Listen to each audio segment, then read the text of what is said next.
Speaking on Politico's EU Confidential podcast, the EU Brexit coordinator said Brussels was not preparing for Brexit with the assumption that the UK could change its mind and reverse the June 2016 decision.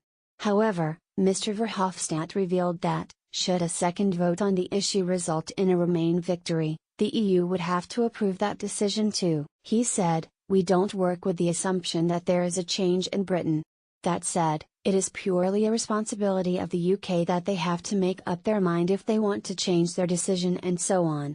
But it is not an assumption under which we work." But Guy Verhofstadt reveals EU could block Brexit reverse if UK changed its mind. If it should happen, then there is also naturally approval needed from the EU because, since the triggering of Article 50, it is a procedure with two parties. The two parties would have to agree on this, the UK but also the EU. The comments followed former Prime Minister Tony Blair's latest attempt to stop Brexit with his renewed call for a second EU referendum at the end of the negotiations. Speaking at the UK in a Changing Europe conference on Thursday, the former Labour leader argued that Theresa May is trying to avoid spelling out the detail of her plans until we are irreversibly out of Europe. Mr. Blair said Parliament will have the chance to change the direction of the process by legislating for another referendum on the terms of the Brexit deal. If it should happen, then there is also naturally approval needed from the EU. Guy Verhofstadt, the ex-PM, added, "People say that there will be disillusion if Brexit doesn't happen. Personally, I doubt this if it is the result of a fresh say on the final deal.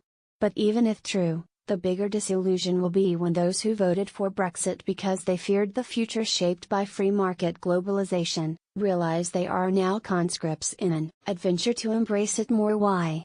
This is the awesome responsibility which now rests with Parliament."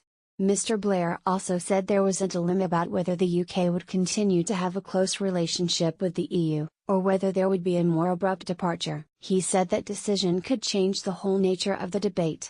"If you solve the dilemma in favor of staying close to Europe, you're going to disappoint the Brexit people, and if you go to the other side and end up with a clean break, then you're going to do significant damage and business is going to be saying that," he said. "At a certain point, they're going to have to resolve it. The moment that happens, you're able to see what Brexit really means."